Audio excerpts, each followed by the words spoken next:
Bonjour à tous, je suis Ariane Tourin, je suis responsable de Clinique du Souffle Infoservice. Je tiens tout d'abord à remercier toute l'équipe de la FFAIR qui nous a fait confiance et qui nous a demandé de préparer ce webinaire pour mettre en avant la réhabilitation respiratoire, le parcours au sein des cliniques du souffle et comment vous accompagner avant et après un parcours en clinique du souffle.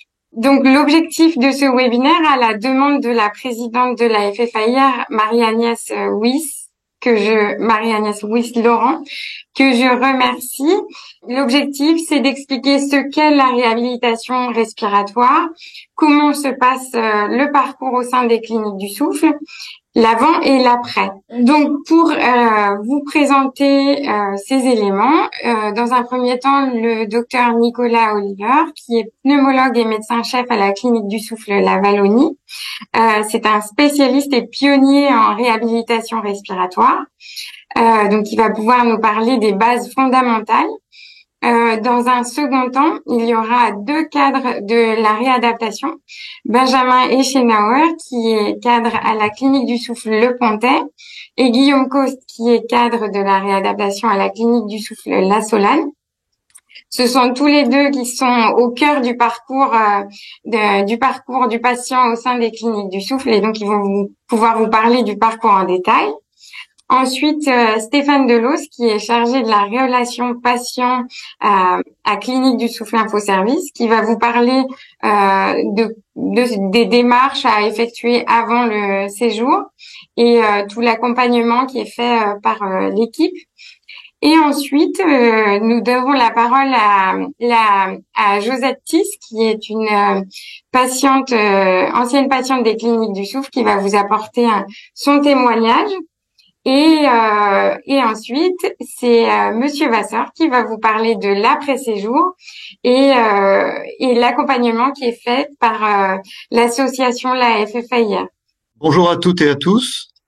Je vais donc débuter ce webinaire par des éléments de compréhension de ce qu'est la réhabilitation respiratoire, en essayant de vous l'expliquer de la façon la plus claire possible, en commençant par d'abord la définir et vous dire de quoi elle est née pour mieux comprendre à quelle problématique elle veut répondre et donc logiquement quels bénéfices on peut en attendre. Je dirais un dernier petit mot sur l'avenir et le travail de recherche que nous menons régulièrement dans nos établissements pour améliorer encore cet accompagnement thérapeutique.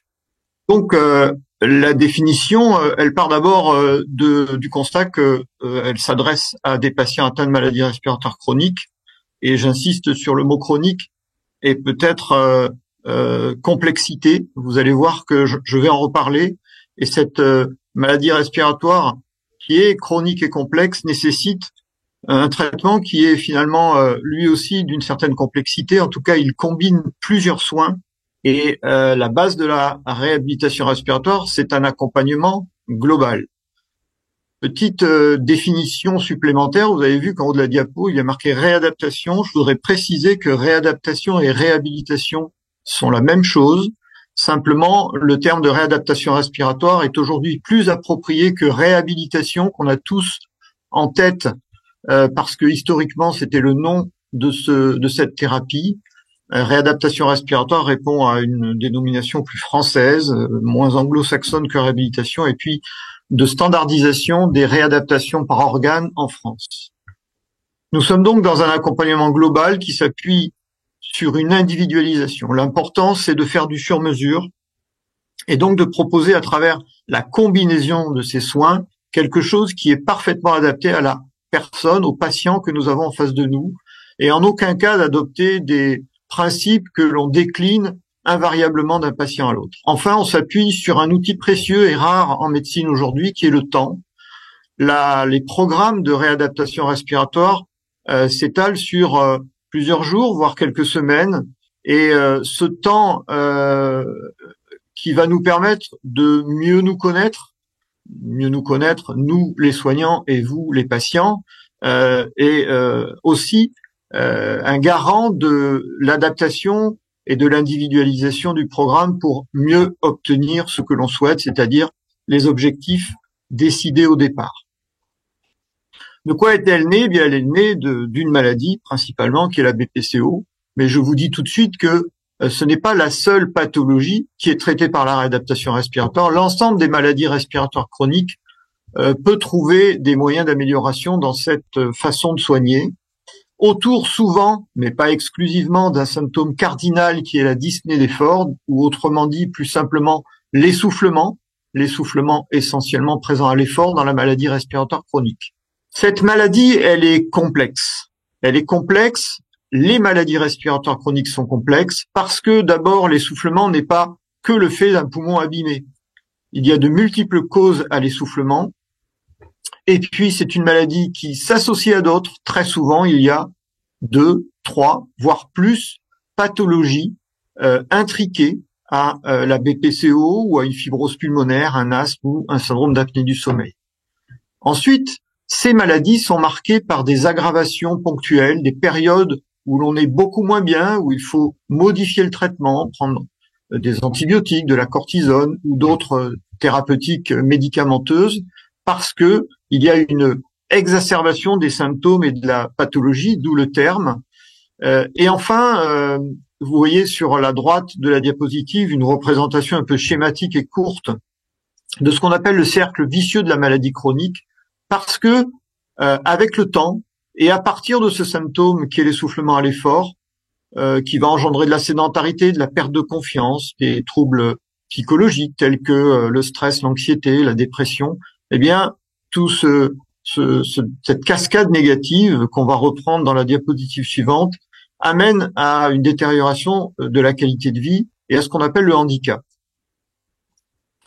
C'est donc, comme je vous l'ai déjà dit, une maladie marquée par la complexité, la VPCO, mais aussi toutes les maladies respiratoires chroniques, qui sont différentes d'un patient à l'autre, marquées donc par une hétérogénéité et qui conduisent souvent à une gêne dans les gestes de la vie quotidienne qu'on appelle handicap.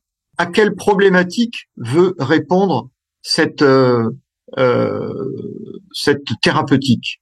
Eh bien, reprenons cette cascade négative avec un ensemble de pathologies possibles, et puis ce point de départ qui est l'essoufflement à l'effort.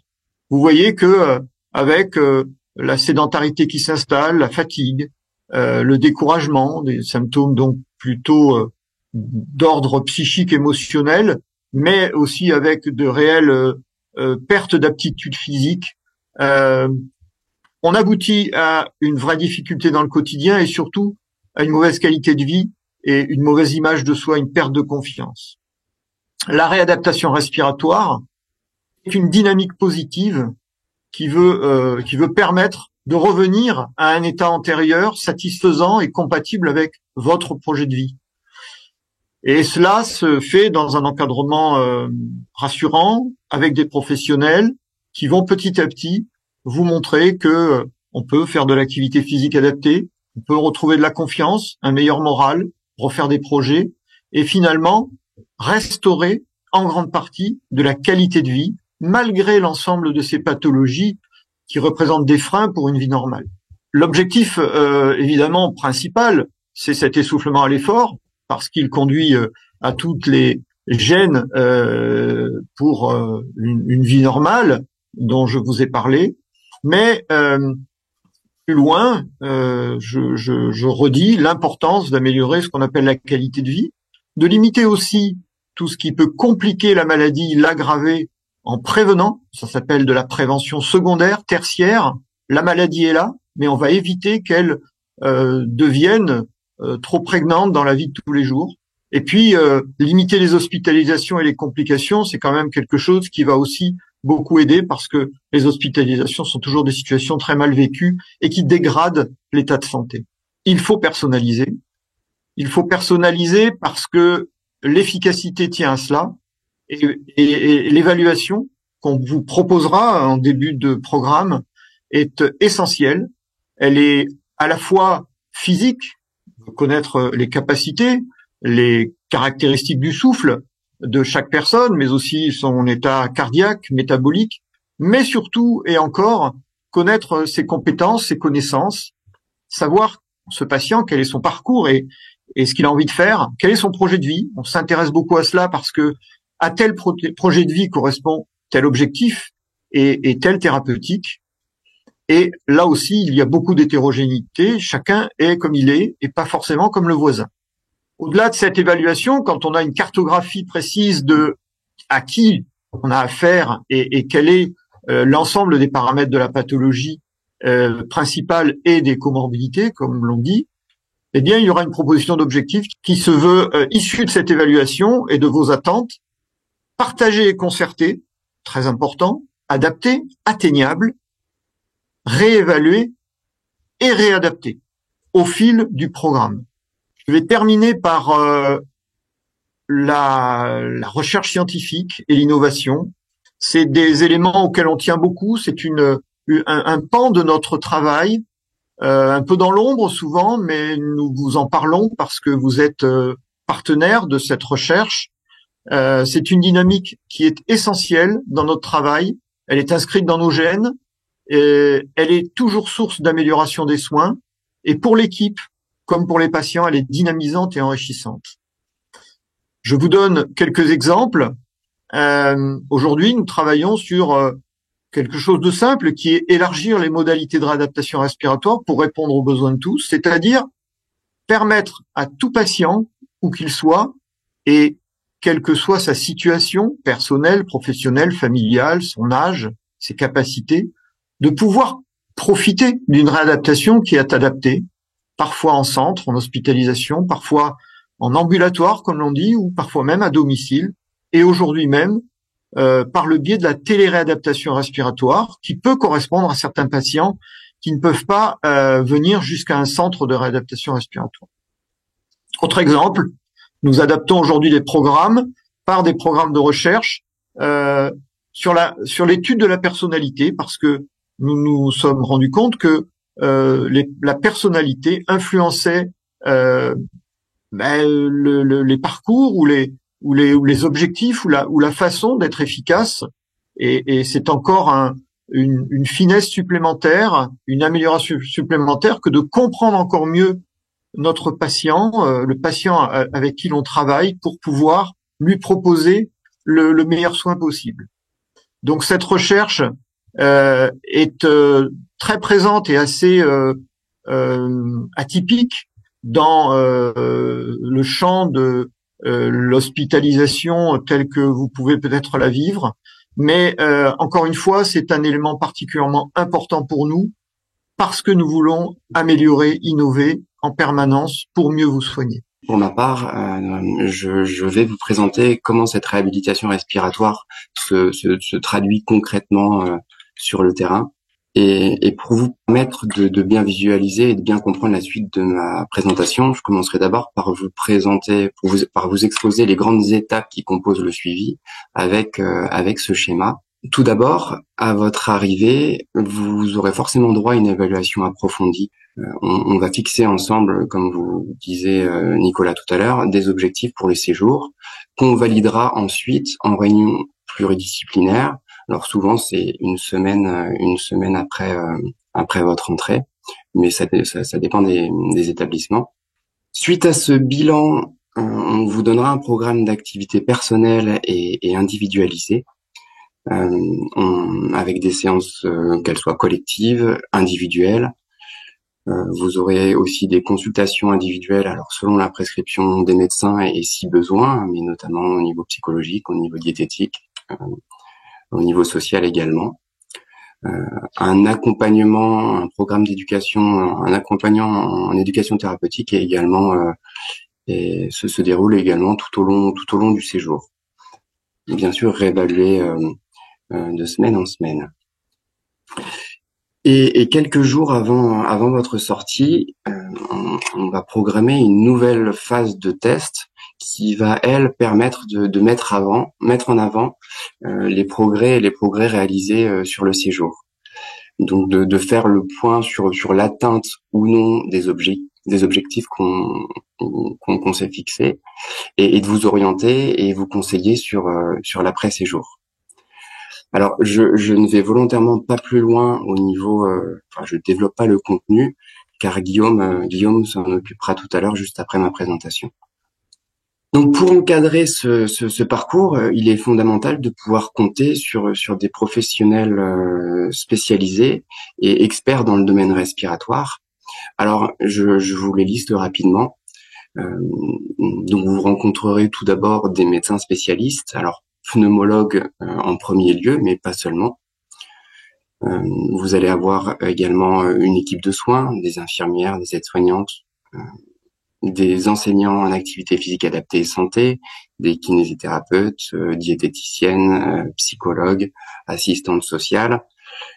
Il peut y en avoir d'autres. Et chacun de ces professionnels a pu compléter son cursus initial par des qualifications complémentaires, comme par exemple la formation à l'éducation thérapeutique, qui est un incontournable, mais pas seulement, également la formation de sophrologue ou au niveau du traitement de la douleur, par exemple. Donc c'est d'ailleurs l'un des points forts de ce type de clinique, hein, c'est vraiment pouvoir réussir à mobiliser sur un seul et même endroit toute cette diversité de professionnels de santé et de les faire travailler en transdisciplinarité. Donc chose difficile en tout cas à trouver en extérieur, à l'extérieur d'une clinique. Donc, on se retrouve in fine avec un modèle qui va vous placer au cœur du dispositif, hein, vous, en tant que patient. Donc, vous l'avez vu tout à l'heure avec Nicolas, la maladie chronique peut être la conséquence de plusieurs facteurs. Donc, en premier lieu, l'hygiène de vie, la sédentarité. Donc, la réponse thérapeutique adaptée, elle ne peut pas être uniquement médicamenteuse ou même physique. Donc, il ne s'agit pas de vous poser sur un vélo et d'attendre que la situation se résolve d'elle-même. Elle doit être plurielle, elle doit être vraiment plurielle et faite d'une multitude d'accompagnements. Donc chaque accompagnement ayant son propre angle de vue, et c'est en fait la somme de ces accompagnements et le partage en équipe plurie qui va nous permettre d'aboutir à une vision globale de votre profil et de vous proposer un parcours qui va être vraiment individualisé. Donc cette équipe aura besoin d'évoluer dans un espace de travail adapté et à la pointe, hein, qu'on appelle un plateau technique. Et en clinique respiratoire, le plateau technique, c'est très souvent un gymnase, des salles de renforcement musculaire, des espaces kinés, qu'ils soient un collectif ou en individuel pour par exemple le drainage bronchique.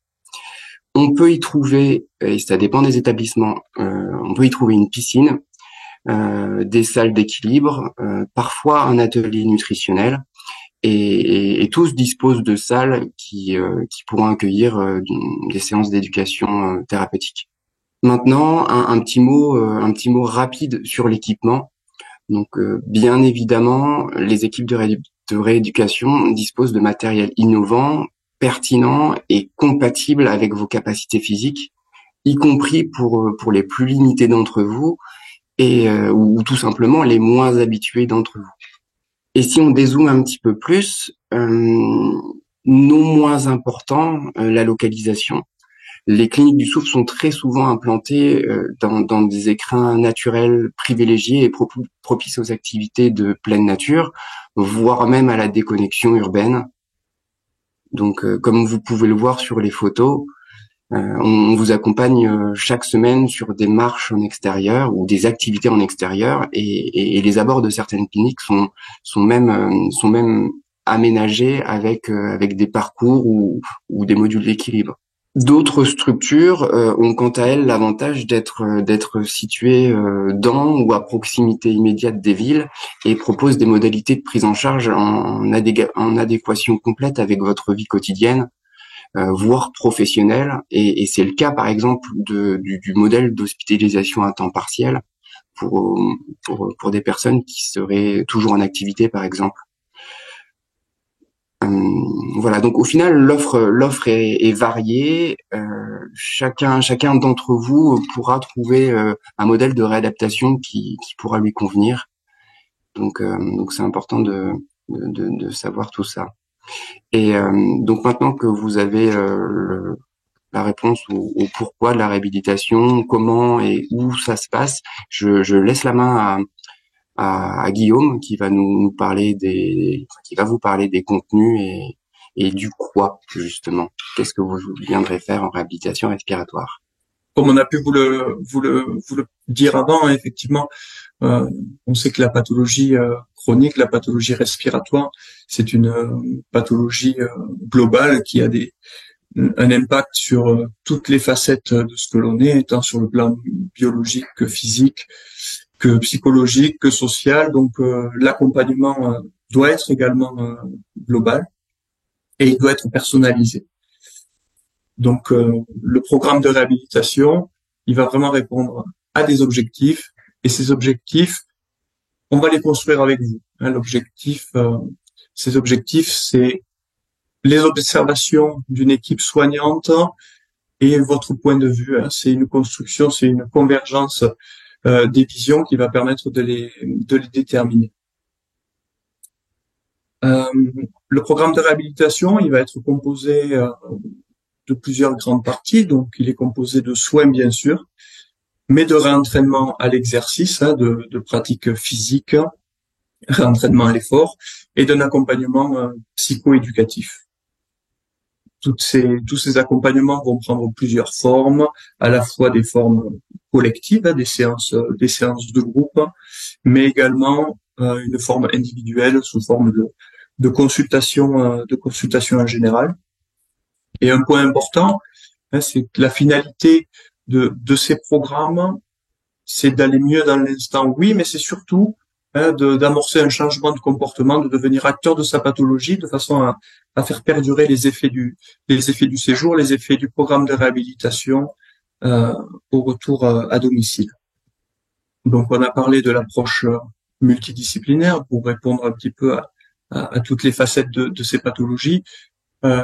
Ici, je vais vous parler essentiellement de réentraînement à l'exercice, le travail physique, si vous voulez, et l'accompagnement psycho-éducatif.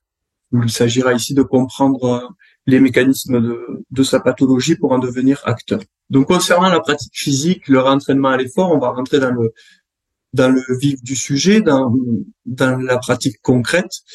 Donc, on a 4 sous-catégories d'activités. Donc, vous avez l'amélioration de la tolérance à l'effort. On va pouvoir parler aussi d'endurance. Vous avez l'optimisation des capacités musculaires. Donc, comme son nom l'indique, réentraîner ses muscles, se remuscler. L'amélioration de la fonction respiratoire. Donc là, on se centrera un petit peu plus sur le travail autour du poumon. Et enfin, l'amélioration de l'équilibre, de la motricité. Donc, on va détailler ces 4 sous-parties. Le réentraînement à l'effort. Donc ici, activité type endurance. Vous avez sous les yeux plusieurs illustrations, notamment avec des marches pédagogiques à l'extérieur, une séance sur vélo en gymnase. Certains établissements sont également équipés de tapis de marche en salle. Donc là, il va s'agir pour ce travail d'endurance tout simplement de diminuer son essoufflement, d'apprendre à son corps à mieux utiliser l'oxygène, donc regagner de l'autonomie, du confort dans le quotidien, regagner en qualité de vie. Donc là, vous avez plusieurs exemples sous les yeux. Je vais insister particulièrement sur la spécificité et l'expertise des équipes des cliniques du souffle pour individualiser et adapter les séances proposées à chaque patient. J'ai conscience que des images peuvent être un petit peu impressionnantes quand on n'a pas marché depuis longtemps, quand on sort peu, mais c'est un processus qu'on fait avec vous, on vous accompagne, et tous les professionnels des cliniques du souffle sont vraiment experts dans le fait de vous remettre en mouvement le plus confortablement possible et de vous proposer vraiment des séances adaptées. Donc là, vous avez à gauche, par exemple, une séance sur terrain plat qui peut se faire autour d'un établissement sur des toutes petites distances. Au milieu, vous avez une marche qui semble être un petit peu plus loin d'un établissement. Vous voyez une dame équipée d'oxygène. Les encadrants assurent également, et c'est important, et sont formés à l'aspect sécuritaire. Hein. On a tout un dispositif qui nous permet de garantir la sécurité sur l'ensemble de ces activités. Donc voilà pour les activités d'endurance. Pour ce qui est du réentraînement musculaire, hein, on sait que la pathologie respiratoire, hein, comme beaucoup de pathologies chroniques, va engendrer une dégradation, hein, de notre état musculaire. Les exacerbations, la sédentarité peuvent entraîner une perte de muscle. Or, le muscle, il intervient dans le bon fonctionnement de l'ensemble de l'organisme et c'est un élément vraiment essentiel. Donc, on va y apporter une attention toute particulière, là encore de façon tout à fait adaptée, en fonction bien sûr de vos besoins, mais aussi de vos limitations. Là, on sera en mesure, voilà, de vous proposer différents types de séances. Ça peut être du travail assis, du travail debout, avec matériel, sans matériel.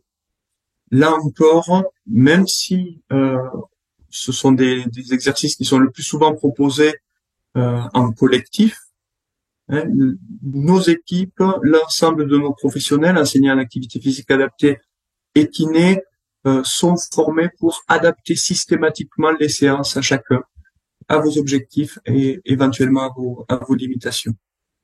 L'amélioration de l'équilibre et de la motricité. Là encore, un petit peu comme pour le muscle précédemment, on sait que voilà, quand on bouge moins, quand on sort moins, le risque de chute augmente. Hein, on vit avec des appréhensions, on perd confiance, donc ça va faire partie des axes de travail sur les cliniques du souffle, hein, ce travail d'équilibre et de motricité, le plus souvent réalisé en collectif, éventuellement si cela est nécessaire, ça peut être proposé en individuel. Donc là, il va vraiment s'agir de retrouver confiance en ses capacités et de favoriser la reprise de la marche, notamment au retour chez vous à domicile. Hein, avoir moins peur de la chute, c'est sortir plus facilement et donc c'est retrouver de la qualité de vie, de l'autonomie. Donc ça va faire partie des axes vraiment prioritaires pour nous. Concernant l'amélioration de la fonction respiratoire, donc là on a un rôle qui est assumé en grande majorité par les kinésithérapeutes. Donc là, on va parler de séances centrées vraiment sur le poumon, sur l'hygiène des voies respiratoires. Donc ça va être par exemple les séances de drainage bronchique et ORL, hein, toute l'hygiène des voies respiratoires, l'optimisation de la musculature respiratoire, du travail diaphragmatique. Ça sera également du travail de mobilité, de cage thoracique. L'idée globale, c'est que quel que soit votre état pulmonaire, on va essayer d'optimiser l'utilisation de vos poumons. Donc ça va passer par de la pratique, mais aussi par de la technique de contrôle ventilatoire. Comment est-ce que j'inspire? Comment est-ce que je souffle lorsque je marche? Mais lorsque je monte des escaliers, lorsque je me baisse pour faire mes lacets, lorsque je range mes courses, là, comment je respire dans les gestes de la vie quotidienne pour rendre tous ces petits gestes le plus confortable possible.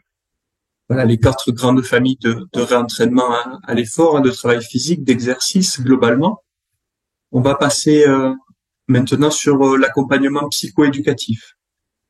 Donc les grandes idées ici, ça va être apprendre à se connaître sa pathologie et connaître les outils qui vont me permettre de devenir acteur. Hein, la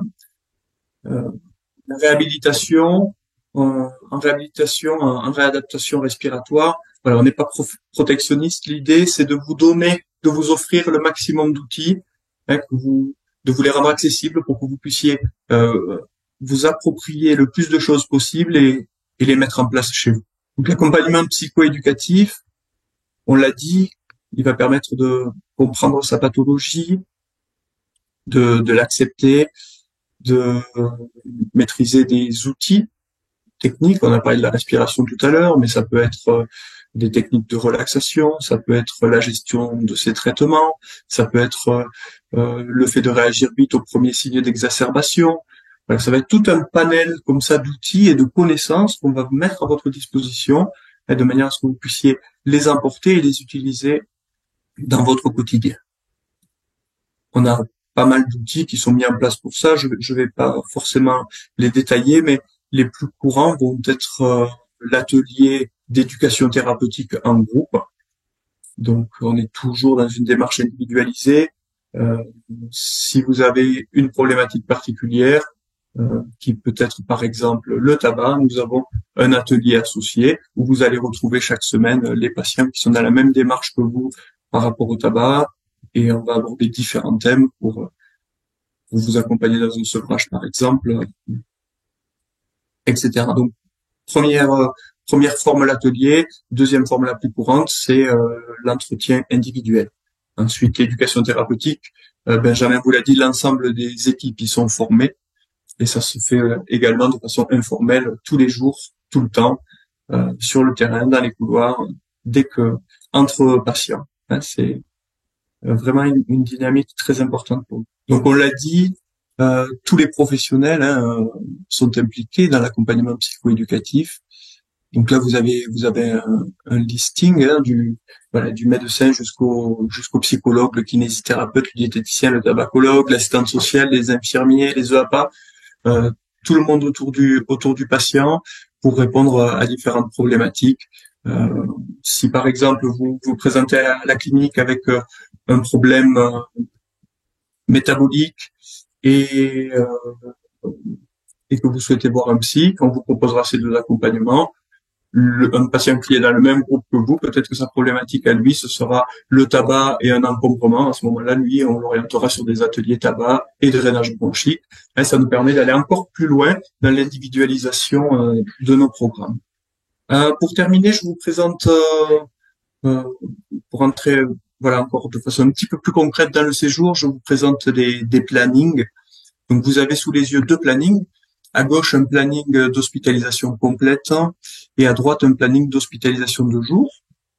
Donc l'hospitalisation complète, en règle générale, dure entre 3 et 6 semaines. Donc vous voyez, ce sont des programmes qui sont quand même assez fournis. Donc ici, vous avez, par exemple, pour la journée du lundi, une marche pédagogique le matin. Au retour de la marche, vers 11h, une gymnastique respiratoire. L'après-midi, une activité physique adaptée, un petit peu plus ludique avec une dimension sociale. Et le soir, de 16h à 17h, est dédié au programme d'éducation thérapeutique. Sur convocation, vous pourrez être invité à une réunion autour d'une problématique particulière. Les séances individuelles viennent se greffer dans ce programme. On a mis quelques exemples, par exemple au mardi, avec la diététicienne qui vous convoque entre 10h et 11h, et la psychologue, par exemple, en fonction des besoins, entre 15h et 16h. Tout ça vient s'imbriquer pour vous offrir le planning le plus optimisé possible. Et à droite, vous avez un exemple d'hospitalisation de jour. Donc, hospitalisation de jour qui se fait en général sur des demi-journées. Donc là, on est sur des programmes qui sont tout à fait modulables, en fonction des disponibilités. Quelqu'un qui, par exemple, a une activité professionnelle et qui ne peut se libérer que 2 ou 3 demi-journées par semaine, on sera en mesure de proposer un planning adapté. Au niveau des durées, en général, on est sur 3-6 semaines sur l'hospitalisation complète, et pour l'hospitalisation de jour, c'est un petit peu plus variable, mais on parle de demi-journée, on est en général entre 20 et 40 demi-journées de présence. Là encore, c'est des choses qui sont adaptables. Je termine avec cette diapositive qui reprend ces différentes modalités: l'hospitalisation complète, l'hospitalisation à temps partiel, et on vous en a parlé tout à l'heure, en expérimentation. Nous sommes en train de développer la téléréhabilitation de manière à rendre vraiment la réadaptation respiratoire accessible à tous. Voilà, je vous remercie de m'avoir écouté. Bonjour à tous, je me présente, je suis Stéphane Delos, je suis chargé de la relation patient au sein de Clinique Infoservice, et moi je vais vous parler plus spécifiquement de la préparation de votre hospitalisation en clinique du souffle. Je vais commencer déjà par vous présenter les 5 établissements. Vous voyez sur cette carte que les établissements donc de réhabilitation respiratoire sont au nombre de 5 répartis sur le territoire. Ces établissements proposent des parcours de réhabilitation respiratoire qui peuvent être différenciés suivant la spécificité de chaque établissement. Voilà, je vous laisse prendre connaissance de la carte et des lieux de ces établissements.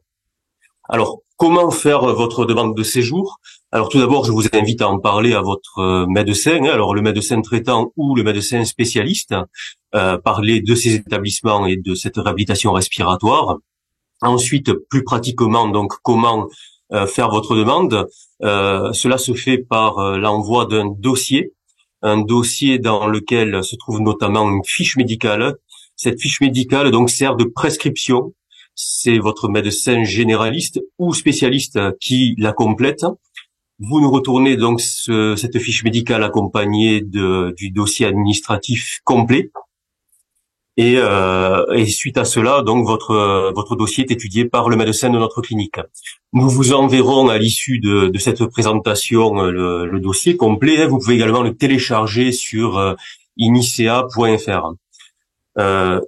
Vous pouvez également nous demander ce dossier en nous contactant à Clinique Info Service. Nous répondons à toutes vos questions, notamment à votre demande de dossier. Donc notre standard est ouvert chaque jour de la semaine de 8h à 18h. Et vous pouvez également nous contacter sur l'adresse cliniquedusouffle@inicea.fr.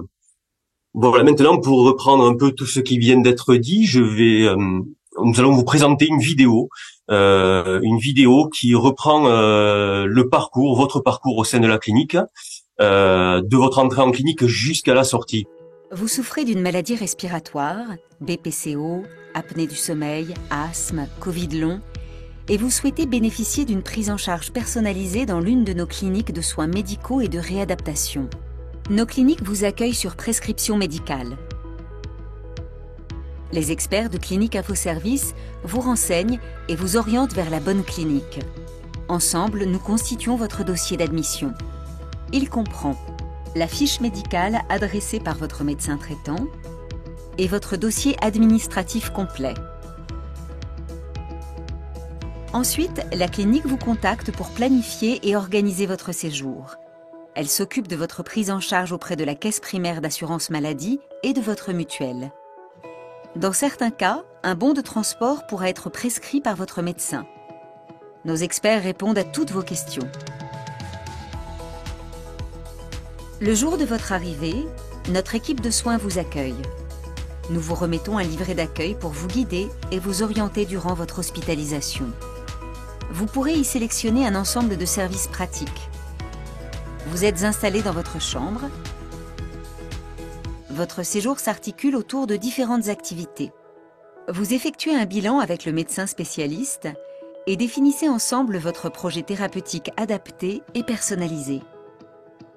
Vous êtes pris en charge par une équipe pluridisciplinaire, infirmier coordinateur, kinésithérapeute, infirmière, psychologue, enseignante en activité physique adaptée ou réentraînement à l'effort. Vous bénéficiez d'un cadre privilégié, d'une restauration saine et équilibrée.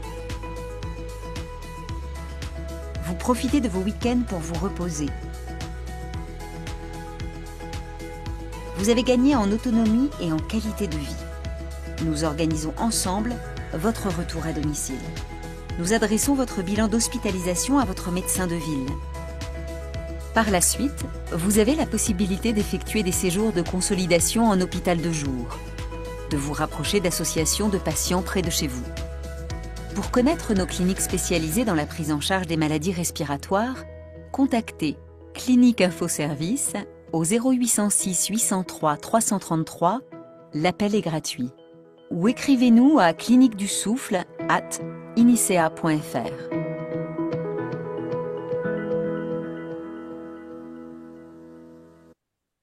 Le témoignage d'une ancienne patiente des cliniques du souffle, à qui je proposerai, donc Madame Tiss, à qui je proposerai par la suite, si elle le souhaite, de prendre la parole en complément de ce témoignage que nous allons vous donner. Je vais vous poser quelques questions donc sur voilà votre ressenti et sur votre expérience dans les cliniques du souffle. Donc vous avez effectué un ou plusieurs séjours, c'est ça, dans nos cliniques? Plusieurs séjours, oui. D'accord. Quel a été votre ressenti par rapport à ces séjours? Très bénéfique. Très bénéfique. On repart reboosté. On apprend beaucoup de choses sur la maladie que nos pneumologues ne nous donnent pas. Enfin, quand ils n'ont pas le temps. On se remuscle. On fait beaucoup de connaissances. En fin de compte, tout est fait pour qu'on soit très très bien. On est très bien accompagné. D'accord, d'accord. Et les moments, on va dire forts du séjour, est-ce qu'il y a des activités qui vous ont plus plu que d'autres ou des choses qui vous ont paru voilà plus importantes? On va dire que les promenades, c'est très bien. Oui. On voit du paysage et puis ça nous est utile, mais c'est vrai que dans les cliniques de souffle sont quand même dans des cadres assez sympas. Oui. Et puis, si on est trop fatigué, il y a toujours quelqu'un qui vient nous rapatrier à la clinique. Là-dessus, c'est sans risque. Tout ce qui est kiné respiratoire, c'est toujours dans la bonne ambiance. Tout ce qui est sportif, c'est aussi dans la bonne ambiance. On nous pousse un petit peu, mais c'est pour notre bien, c'est pas, c'est d'après notre niveau. D'accord. Voilà. D'accord. Et il y a plusieurs niveaux, de toute façon, d'une manière comme de l'autre. Il y a celui qui a du mal et il y a celui qui arrive encore à courir, celui qui arrive pas beaucoup à courir. Voilà. Et chaque niveau est différent. Et voilà, on se sent pas rabaissé. Oui, ça c'est important, le fait qu'il y ait voilà la prise en compte de chacun exactement. Et de son niveau. Exactement. D'accord. Et le fait d'être, disons, réunis à plusieurs, j'allais dire, dans un établissement avec des personnes qui ont la même maladie que vous, le fait d'en parler peut-être aussi, c'est quelque chose qui est bénéfique. Oui, l'échange, et puis on a tous des petites astuces, alors on se les partage, ça aussi. Quand on est femme, pour le ménage, pour tout ça, on arrive à se partager des astuces que personne ne peut nous donner, en fin de compte. On nous les donne, mais il n'y a que quand on pratique qu'on sait comment faire. Pour récupérer la respiration aussi, il y en a qui paniquent. Alors, on arrive à se remettre d'accord et puis à s'expliquer entre nous. Oui, on fait beaucoup d'échanges avec les autres personnes. Ça, c'est vrai. C'est primordial, de toute façon. Oui. Primordial. D'accord. Et à la suite du séjour, il y a un réel bénéfice, vous l'avez ressenti? Les améliorations qu'il y a eu à la suite de cela? Disons que je me suis remusclé. Oui. Ce qui m'a permis quand même de rentrer en activité, encore une fois, parce que je ne faisais plus rien. La première année que je suis rentrée à la clinique du souffle, j'étais plutôt assis sur une chaise toute la journée, tandis qu'après j'étais remusclé. Dans ce cas-là, je pouvais remarcher, je pouvais faire beaucoup de choses. Le moral aussi, on sort avec le moral au beau fixe. C'est ça. Après, c'est là qu'on se dit qu'en fin de compte, on a encore une place dans la société. Parce que beaucoup croient qu'on n'a plus de place dans la société. Mais je pense qu'il faut tout faire pour garder une place dans la société. Et puis qu'on a besoin d'aller au contact des autres aussi. Et puis il faut parler librement de notre maladie. C'est pas une honte d'être BPCO, c'est pas une honte d'avoir fumé, mais il faut pouvoir, moi, avec de l'oxygène, dans la rue, on pose la question. Et oui. Le pourquoi, je réponds normalement, même les enfants. Hein. Et je pense que tout ça, quand on ressort de là, on sait qu'on n'est pas seul. D'accord. Voilà. Ça, c'est primordial. On sait qu'il y a d'autres personnes, bien plus qu'on croit, qui sont BPCO. Mais bon, il faut rentrer dans ce genre de clinique pour le savoir. Oui. C'est tout ça. D'accord. Donc au-delà des voilà de ce que propose l'établissement en termes d'activité, etc. Il y a aussi ce côté comment dire social et Oui. et le moral aussi qui Ah voilà. oui, Oui, oui. oui, oui, oui. Hum. Oui, il y en a, c'est vrai que quand vous arrivez et que vous êtes mal en poids, et que vous voyez que vous ressortez et que ça va beaucoup mieux, le Oui. moral est beau fixe. D'accord. C'est ça. Bon, mais très bien. En tout cas, merci beaucoup. Merci beaucoup, voilà, d'avoir répondu à nos questions, voilà, de vous être rendu disponible. Merci De rien, pour votre témoignage.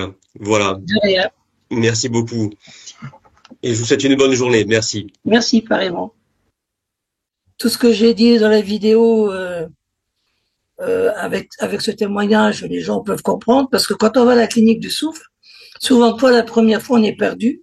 On se demande dans quel établissement on va. À quelle sauce on va être mangé. Et c'est vrai que on est souvent bien accueillis. Les kinés sont à notre écoute. Les coachs sportifs aussi, les médecins sont là quand on a un problème. Alors on peut y aller normalement sans crainte. Voilà, c'est pour rassurer surtout les gens qui sont dans la BPCO et autres qui vont dans ces cliniques. Après, c'est vrai que ça nous aide à nous sortir, à s'occuper un peu dans la vie sociale après par la suite, puisqu'on fait partie d'associations, on peut faire partie d'associations. Moi, j'aime bien aller à la rencontre de gens qui connaissent pas leur maladie pour pouvoir en discuter. Comme je suis déjà à un stade assez important comme Jean-Paul Vasseur, et souvent ceux qui sont au niveau 2 paniquent. Alors on essaie de les rassurer et surtout leur faire comprendre que s'ils font des activités sportives, que s'ils bougent, ils peuvent quand même pas restreindre leur maladie, elle sera toujours là, mais stabiliser leur maladie. Et c'est ce qui est le plus important, c'est de pouvoir stabiliser. Moi, ça fait 10 ans que je suis sous oxygène, 24 heures sur 24. J'essaie de stabiliser un maximum, ce que j'arrive à faire plus ou moins. Il y a des hauts, il y a des bas, comme chez tout le monde.